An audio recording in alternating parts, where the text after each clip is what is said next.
And lesson number 3 is going to be the active buzzer. Might as well make some noise. But of course, I've got my old project in here. So let's see. File. Open. And I'm going to use the actual buzzer one as the primary. You'll see what I mean in a moment. YouTube. This is where I've got the stuff. The learning module. Serial active buzzer. Go to it. And then there's the INO file. Open. And you're going to see also why I'm trying to do the screen capture, because if you look at my camera, it's got those wavy lines. And it's really weird because sometimes it does it and sometimes it doesn't. And I know it's just on the frequency of things being updated and that. There we go. And I'm just going to close off the one in the background. Expand this one up. And what I'm going to want to do is I'm going to want to save it. So I go File, Save As, and under Preferences I've set where I want these things to go. There we go. YouTube, ESP32, and name is active. And no, we're going to have it push button serial and buzzer. And you got to use these little things, the underlines. Save. So it's now saving it in the different directory for me. Originally I was going to do a push button also in this, but now it's just going to be active buzzer and serial output. It does like taking its time on this computer. And I actually have to watch the amount of time on the screen saving recorder, because it seems to fail after about 3 minutes. Come on, hurry up. You're almost at the, you're past the 3-minute mark. There we go. Let's see if it saved this on the program. That computer, way over there. Good, it actually worked. So, now what we have is we've got this program in here. Okay, I've pulled all the leads off for the other stuff where it was using the red, green, blue LED, and I've configured this, bring it up there. D12 is the positive, going to there. You can see it's actually still running the old program. Whoops. So now, oh, and the long lead was the positive. So I've got this all set up. Now let's do the, and I'll do a better showing of the program in a moment. Okay, compile, or check it out. So it's compiled, there's no errors. I'm just gonna set this up like that so you can see it. But as I said, it's still running the old program because we haven't actually upload. So we click on upload, and it's almost finished doing this second time it's compiling. I looked and I couldn't find any way that you can actually save the previous compile. It says it may use it to speed things up, but I haven't seen it. So now it's uploading.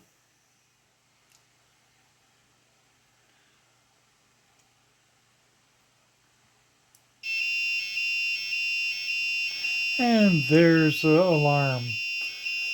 So it's, we'll go through the code now. And that's going to get annoying real fast. And just for fun, I added an extra set here. And you can hear the difference between that and the previous. So I've now got a 4 millisecond delay one in there. But you'll notice down here I've got all this gibberish coming in on the serial monitor. And that's because I changed the baud rate. There we go.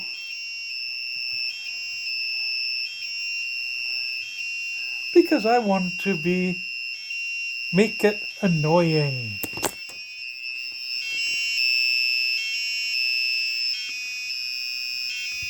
Come on. There. And if I actually clear the messages, every time it loops around, it's making it annoying. Okay, on to the next step. Here's what the piezo, the sound is like if it's directly connected to 3.3 volts. It has a frequency around 2600 to about 5200. And I'll just show you the image of the spectrum. So, let's look at the code. They say int buzzer. The program they had hashtag define buzzer space 12, but you can just do it as int buzzer equals 12, and that's GPIO 12. Void setup. So we're going to set the pin mode buzzer, which is 12, output. That's going to the piezo. Other choices are input and input pull-up, which would make no sense since we're outputting. Then I've added this line in. Serial period begin bracket 115200 bracket semicolon. Don't forget your semicolons. Then we have the void loop. So there's the loop. Unsigned int character I. When you look up in Arduino, I'm going to really pronounce that poorly, documents, it says it's a byte, 0 to 255. That's its limits. While 1. Okay, here's the bracket. As long as 1 is equal to true, 0 is equal to false. So as long as this stays true, it's just going to go around and around and around. And since we have nothing in here set to change it, it's just going to keep on looping. But if we had something in here, say we had made this an integer counting up to 50, and we put a counter in here, once it hit greater than, say, 50, then it would cut out. But we want to make noise. So for here, the piezo has its own oscillator, so it's going to make noise no matter what, as long as you got power going to it. But here's where we're turning it on and off to give it more character. So GPIO 12, setting it as high, which means it's going to 3.3 volts. Hey, wait, in that other one you had analog right. Well, you could, and actually you could put that in and 255, but you got to remember this is a pulse width modulation channel, and you may not, I'd have to actually check this chart to see if number 12 can do that. But why would you want to do that? Take up more hardware inside the processor. So you do it this way if you're just trying to turn it on and off, and you don't want to do it like an LED changing brightness. Then we have delay 1 millisecond. We're going to get to that. That's a bit of an issue. Digital write low, it puts it to low. Wait 1 millisecond. So basically this is what you're going to be getting. It's going to go high to 3.3 volts for 1 millisecond, drop down, back up, down at 500 hertz, plus whatever frequency is in here wobbling around that the piezo is putting out. And you're going to do that for this loop here for 0 to less than 80. And you're incrementing it. So that's what's holding it. So this would be, let's see, it would go 2 milliseconds per loop.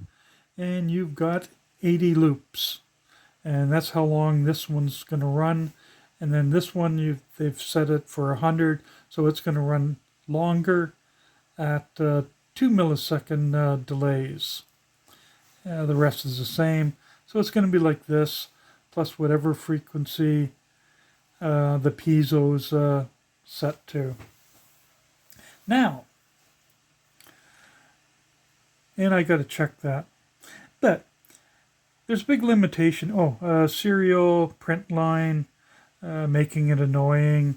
It's inside the while loop. So every time it loops around, it prints it out. There's a limitation, though, on this delay. One, it's an unsigned, it's also one. It's an unsigned long. And that means, when you look up in the documents, it's good for 1 to 4 billion and change.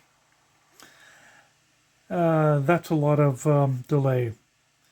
But there's the limit. Delay, the minimum delay is 1 millisecond. There's other issues when you look in the documentation. They state things like, when you got this delay, the processor's basically stopping.